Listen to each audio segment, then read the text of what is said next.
नमस्ते बच्चों।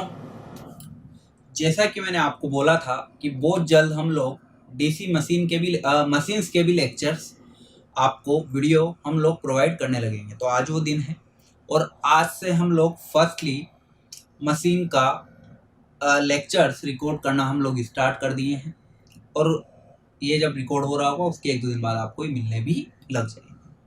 तो मुझे बड़ी खुशी होती है जब मैं मशीन को पढ़ाता हूँ। उसका एक रीज़न है बच्चों। एक्चुअल में क्या है कि यदि आप एक इलेक्ट्रिकल इंजीनियर हैं तो मशीन, क्योंकि आप कहीं पे भी जाएंगे, एक्चुअल में क्या है, एक सिंपल सा फिनोमेना, थोड़ा सा मजाक की बात है, सिंपल सा फिनोमेना क्या है कि लोगों के माइंड में क्या होता है कि अगर आप इलेक्ट्रिकल इंजीनियर हैं तो आप कोई भी मशीन ठीक कर सकते। जैसे कहीं घर गए, किसी का पंखा नहीं चल रहा तो आप लोगों को बोलेंगे कि भैया तेने इलेक्ट्रिकल में इंजीनियरिंग की है और ये पंखा नहीं चल रहा है, इसको देख दे। मीन्स एक इलेक्ट्रिकल इंजीनियर को ये देखा जाता है कि आप वो लोग ये केवल ये भी क्लासिफाई नहीं कर पाते कि भाई एक इंजीनियर अलग है और एक आईटीआई या टेक्निकल हेल्पर अलग है। तो मिस ये सबके साथ होता होगा, कॉमन मेरे साथ भी कई बार हुआ है कि मिक्सी नहीं चल रही, कि इसको चेक करके बताओ, देख के बताओ। और मैं आपको फर्स्टली एक चीज़ बता दूं कि जो केवल और केवल इंजीनियरिंग किए हैं, जिन्होंने डिप्लोमा नहीं किया है या जिन्होंने आईटीआई करके डिप्लोमा करके इंजीनियरिंग की है तो बहुत वास्टली हैं। जिन्होंने केवल इंजीनियरिंग की है तो दे आर ओनली थियोरेटिकल, उनको केवल और केवल थियोरेटिकल नॉलेज होगी। अगर आज कोई आपसे बोल दे कि फैन की वाइंडिंग आप बना दो, नहीं बना पाओ क्योंकि आपको सिखाई नहीं जाती। बेटे क्यों नहीं सिखाई जाती? सिखा सकते हैं ना, क्यों नहीं सिखाई जाती? सिंपल से रीजन है बच्चों, वो काम आपका नहीं है। आपका काम क्या है कि उसको ऑपरेट करना, वो चल कैसे रही है, उसका प्रिंसिपल क्या है। मीन्स आपको उसको डिफाइन करना कि एक फैन की मोटर किस तरीके की मोटर है, कैसे होती है, कैसे इसके कनेक्शन होते हैं, वो आप कर सकते हैं। परंतु आप उसमें मैकेनिकली वर्क नहीं कर सकते। उसके लिए फिर आपको एक आईटीआई वाले के पास जाना पड़ेगा, भैया इसकी वाइंडिंग हमारे बना दो। तो इसलिए मशीन जब मैं पढ़ाता हूं तो फर्स्टली आप ये क्लियर कर लें कि मशीन को जितना डेप्थ में अपन पढ़ सकते हैं उतना पढ़ना जरूरी है। क्यों? क्योंकि एक्चुअल में इसमें से जो आपके क्वेश्चंस आते हैं दीज आर कंसेप्चुअल और वेरी वेरी वेरी कंसेप्चुअल। क्यों? क्योंकि आपको जरूरी नहीं है कि जो क्वेश्चंस आपने पढ़े हैं वही आए, कुछ भी क्वेश्चंस बना के वो आपको दे सकता है।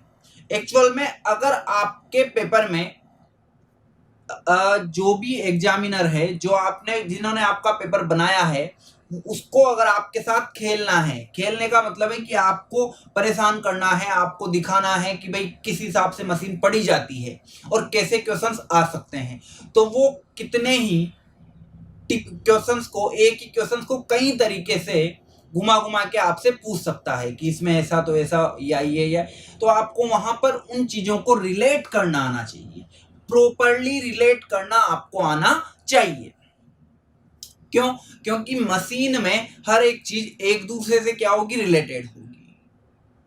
आपकी ईएमएफ इक्वेशन किसी अदर से, कोई अदर इक्वेशन किसी अदर से, तो इस तरीके से वो आपकी पूरी की पूरी मशीन क्या होगी, रिलेटेड होगी। तो सबसे पहले तो आपने मशीन में एक चीज है कि रटना कुछ भी नहीं है, फर्स्टली। तो दूसरा एक एक चीज समझनी है। तीसरी चीज, कुछ भी डाउट आए तो आपको कॉल करना है, कमेंट करना है, मैं उसका रिप्लाई दूंगा। परंतु जब तक मशीन आपको प्रॉपरली समझ में नहीं आएगी तो मैं एक चीज लिख दूं कि कोई सा भी एग्जाम हो बिना मशीन के, बिना सर्किट एनालिसिस के आप क्लियर नहीं कर सकते। क्योंकि कुछ भी एग्जाम हो, किसी भी लेवल का एग्जाम हो, मशीन तो आपको आएगी ही। चाहे कंट्रोल सिस्टम आपसे पूछे या ना पूछे, पर मशीन, ईएमआई, सर्किट एनालिसिस, ये सब आपको पूछे जाएंगे और मशीन में ही वो आपको पूर्णतया घुमा सकता है। वहां पर डायरेक्ट क्वेश्चंस आपको मिल भी जाए, नहीं भी मिले, तो इसलिए मशीन के कई क्वेश्चंस आपके बन सकते हैं, चाहे वो डीसी हो चाहे एसी। तो चलो, ये तो है बात आपकी कि आपके लिए मशीन क्यों इंपॉर्टेंट है, उसकी मैंने बात की है। तो मशीन होती क्या है, कैसे उनको देखा जाता है और किस तरीके से हम लोग उनको पढ़ेंगे, तो उसकी बात हम लोग आज करेंगे। तो एक बार आप हेडिंग डाल लें, डीसी मशीन, और चलो वापस आज कुछ नया सीखते हैं। सब्जेक्ट भी आज आपका नया है। तो फर्स्टली तो सब भूल जाओ कि डीसी मशीन, एसी मशीन क्या, डीसी क्या, एसी, फर्स्टली तो सब भूल जाओ। बस इतना सा याद रखो, क्या, मशीन, क्या, मशीन। अब इस मशीन को मैं थोड़ा सा डिवाइड करता हूं। आपने देखा मैक और आपने देखा आईएन।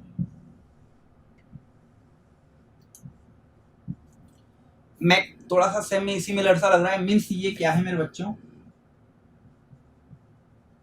मैकेनिकल, IN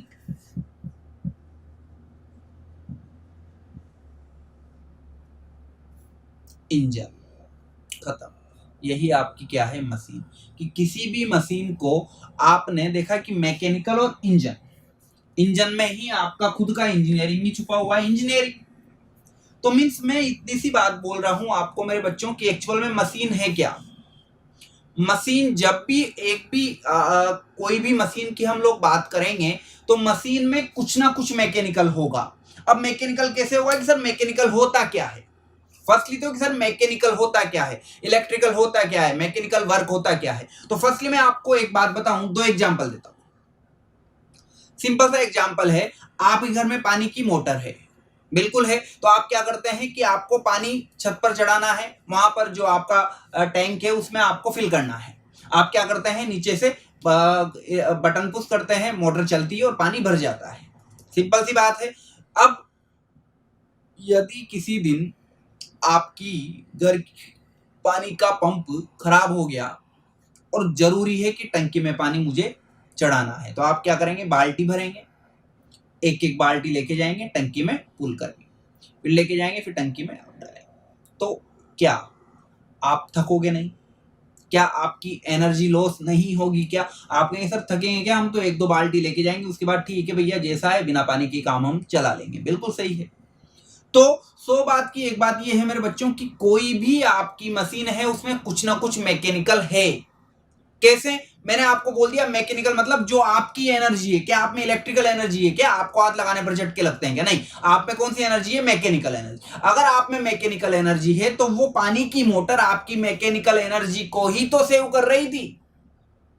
आपने फैन बनाया, फैन ने क्या किया, हवा दी। अगर लाइट चली जाए तो आप क्या करते हैं, एक पेपर लेते हैं, पेपर से हवा करने लगते हैं। तो मीन्स अगर वो लाइट आ रही होती तो वो आपकी एनर्जी बच जाती। मिक्सी है, अगर आप आज कोई भी ग्राइंड करना है तो आप क्या करते हैं कि मिक्सी में डालते हैं और उसको ग्राइंड कर देते हैं, नहीं तो आपको खुद को हाथ से करना पड़ता। पहले जब आटे पीसे जाते थे तो घट्टी हुआ करती थी, तो उससे आप करते थे, आपकी मैकेनिकल एनर्जी लॉस होती थी। पर अब क्या है, आप जाएं आटा चक्की लाएं, उनमें डालें, आपका काम हो गया। मीन्स 100 बात की एक बात, मशीन क्या है, मशीन वह है जो कि आपके काम को क्या कर दे, आसान कर दे। कैसे, आपने कपड़े सिलने हैं, पहले आपने क्या किया, सुई लिया, सुई से सिया, ना तो एफिशिएंसी अच्छी आई, टाइम भी बहुत लगा, पर अब जब सिलाई मशीन आ गया तो आपके काम आसान हो गए। तो मशीन क्या है कि मशीन वह युक्ति है, मैंने अभी विद्युत युक्ति नहीं बोला है मेरे बच्चों, मैंने आपको बोला है कि मशीन वह डिवाइस है, वह युक्ति है, वह साधन है जो आपके काम को क्या कर दे, आसान कर दे।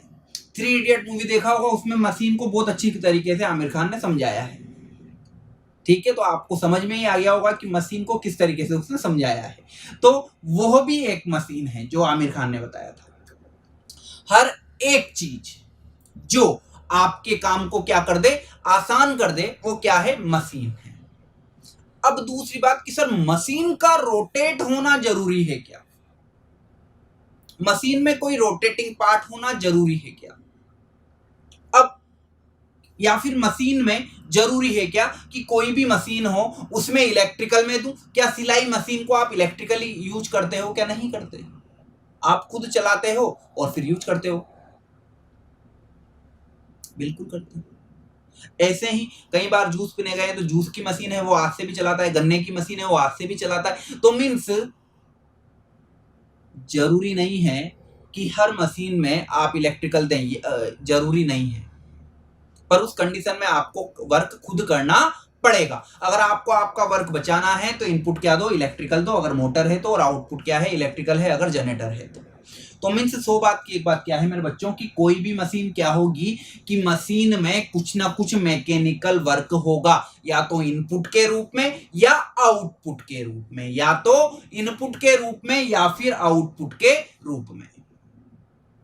दूसरी चीज, अब कि सर मशीन तो है, अब इलेक्ट्रिकल हो या नहीं हो मुझे फर्क नहीं पड़ता, पर हम लोग तो इलेक्ट्रिकल इंजीनियर हैं, तो मैं बात कर किसकी करूंगा, इलेक्ट्रिकल मशीन की। किसकी बात करूंगा, इलेक्ट्रिकल मशीन की। तो एक्चुअल में इलेक्ट्रिकल मशीन है क्या, कि कोई भी ऐसी मशीन जिसमें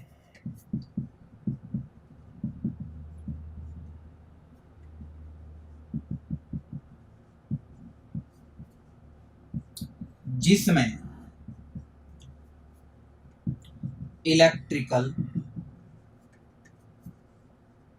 दो चीजें हो रही हो, जनरेट हो रही हो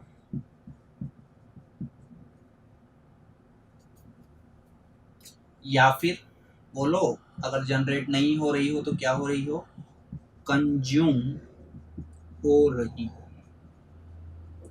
वो क्या है, आपकी इलेक्ट्रिकल मशीन। अब बात आ जाती है कि सर जनरेट तो सोलर से भी होती है, तो क्या सोलर मशीन है, क्या नहीं है। सोलर में कोई रोटेटिंग पार्ट नहीं है, तो अगर कोई भी इलेक्ट्रिकल मशीन है तो उसमें कौन सा पार्ट होना चाहिए, पर इलेक्ट्रिकल मशीन कौन सा पार्ट होना चाहिए, रोटेटिंग। कौन सा पार्ट होना चाहिए, रोटेटिंग पार्ट होना चाहिए। ठीक है, तो अब कि सर क्या ट्रांसफॉर्मर मशीन है क्या, पूछा जाता है कि ट्रांसफॉर्मर मशीन है क्या। Transformer is a electrical device, electrical machine, mechanical machine या इंजन।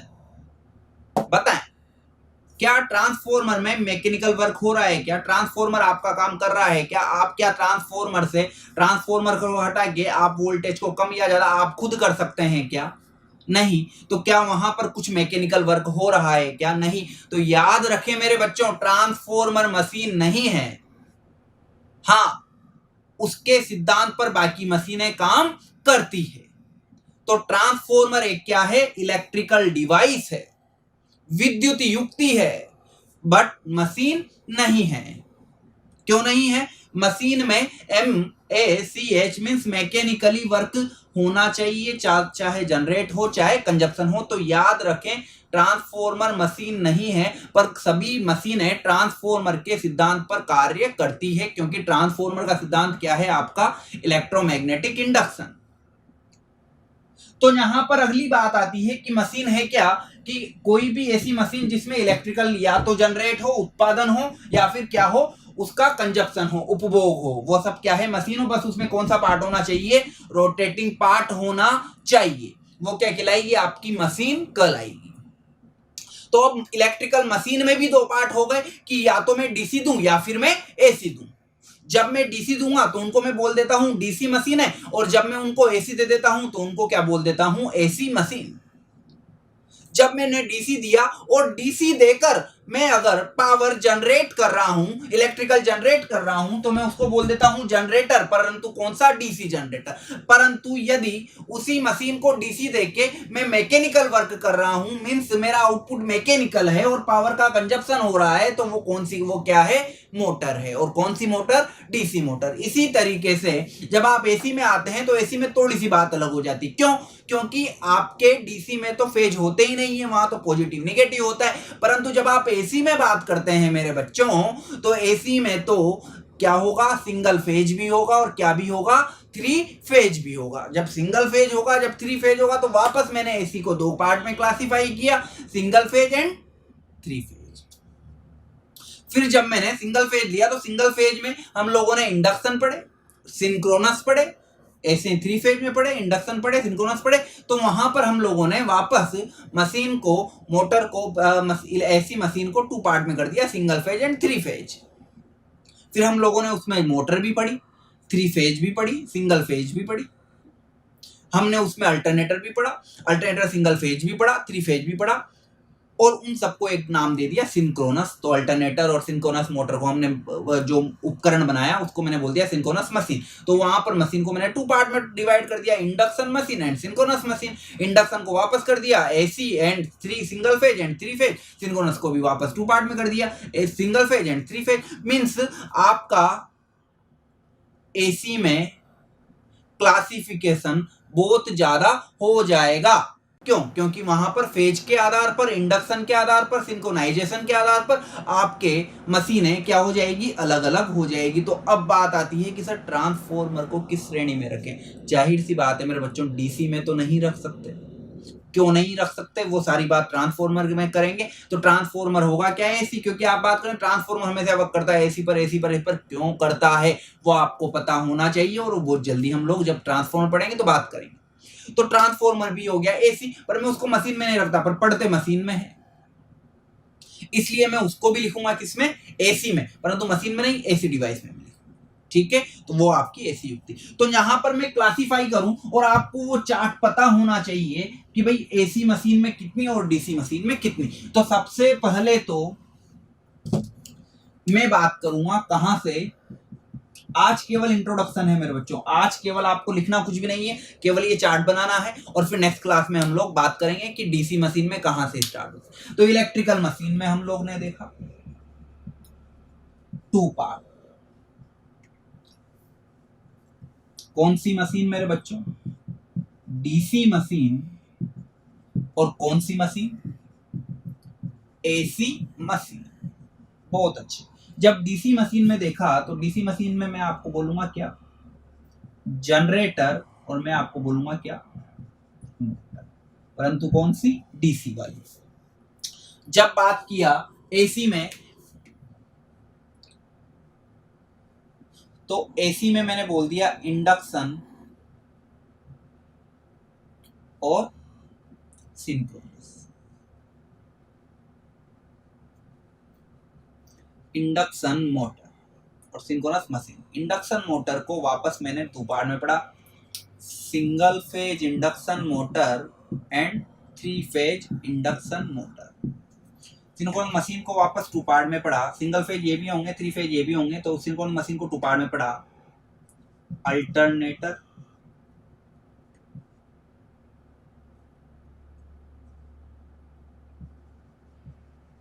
या फिर आप इसको क्या बोल सकते हैं, सिंक्रोनस जनरेटर और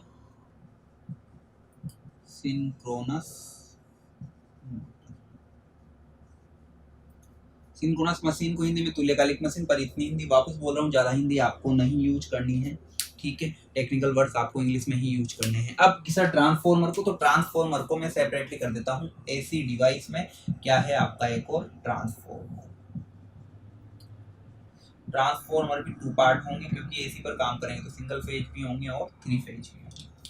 तो इस तरीके से मैंने एक पूरी इलेक्ट्रिकल मशीन को क्लासिफाई किया, और ये जब हम पूरा पढ़ लेंगे तो आपकी मशीन कंप्लीट हो जाएगी। तो DC machine generator and motor, AC machine में इंडक्शन, सिंक्रोनस और ट्रांसफॉर्मर। इंडक्शन है आपका सिंगल फेज, 3 फेज, सिंक्रोनस है आपका अल्टरनेटर सिंक्रोनस मोटर, और ट्रांसफॉर्मर सेपरेट।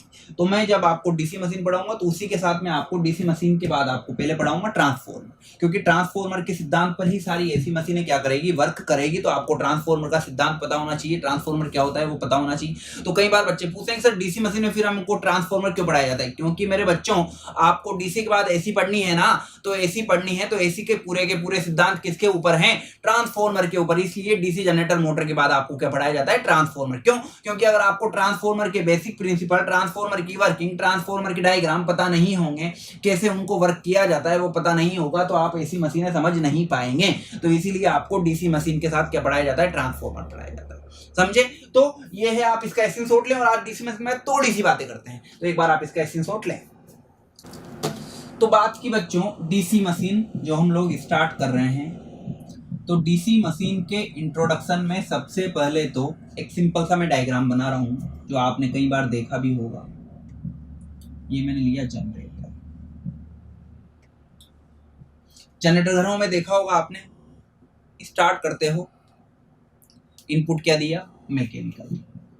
तो इनपुट क्या दिया, मैकेनिकल, और आपकी घर की लाइट जल जाती है तो आउटपुट क्या मिला, इलेक्ट्रिकल। इनपुट क्या दिया, मैकेनिकल, और आउटपुट क्या मिला, इलेक्ट्रिकल। तो वो आपका क्या है, जनरेटर। अब यदि इलेक्ट्रिकल जो आउटपुट है ये एसी प्रकार का है और डीसी प्रकार का है। अगर एसी प्रकार का है तो ये क्या हो गया, अल्टरनेटर, और डीसी प्रकार का है तो ये आपका क्या हो गया, डीसी जनरेटर या सिंक्रोनस जनरेटर या इंडक्शन जनरेटर नहीं बोल सकते, अल्टरनेटर, सिंक्रोनस जनरेटर और एसी जनरेटर। ठीक है, तो ये तो हुआ इनपुट क्या दिया मैकेनिकल और आउटपुट क्या मिला इलेक्ट्रिकल, तो वो क्या है आपका जनरेटर। बेसिक सा डायग्राम है, कई जगह पढ़ा हो। इनपुट का मतलब मैंने दिया क्या मैकेनिकल, मिला क्या इलेक्ट्रिकल, क्या बन गया जनरेटर। अगर मैं कहूं मोटर,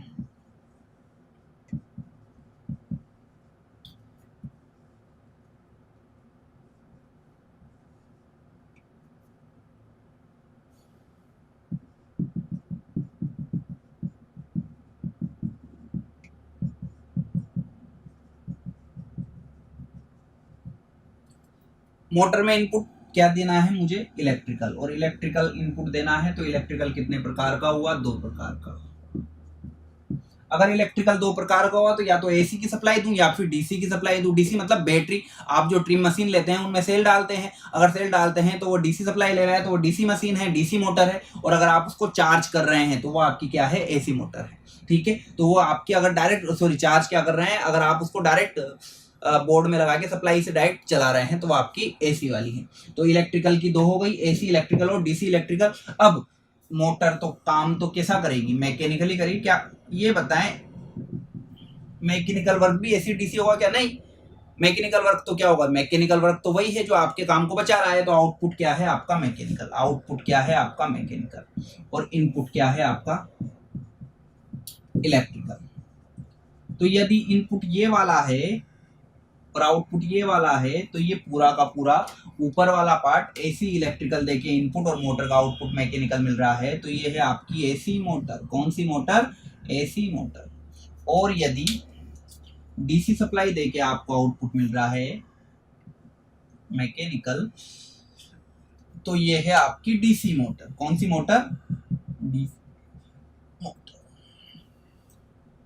तो सिंपल सी आज हमने बात की है कि क्या किया कि इलेक्ट्रिकल मशीन बनाई। इलेक्ट्रिकल मशीन क्या है कि जब भी किसी भी मशीन में जिसमें कोई रोटेटिंग पार्ट हो उसमें आप क्या करें कि या तो इलेक्ट्रिकल जनरेट हो या इलेक्ट्रिकल का कंजप्शन हो, तो वो कौन सी मशीन होगी, इलेक्ट्रिकल मशीन। जनरेट किस में होगी, जनरेटर में, और कंजप्शन किस में होगा, मोटर में।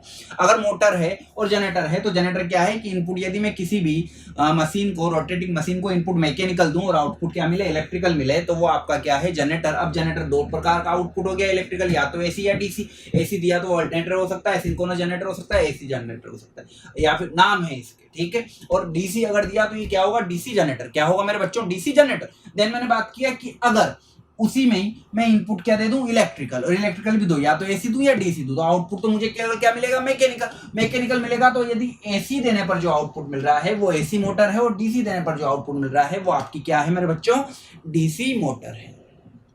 तो इस तरीके से आज हम लोगों ने केवल और केवल इसका एक इंट्रोडक्टरी पार्ट देखा है डीसी मशीन का, और रेगुलर आपको इसके लेक्चर मिलते रहेंगे। और कल से हम लोग डीसी मशीन में फर्स्ट टॉपिक डीसी जनरेटर प्रारंभ कर रहे हैं।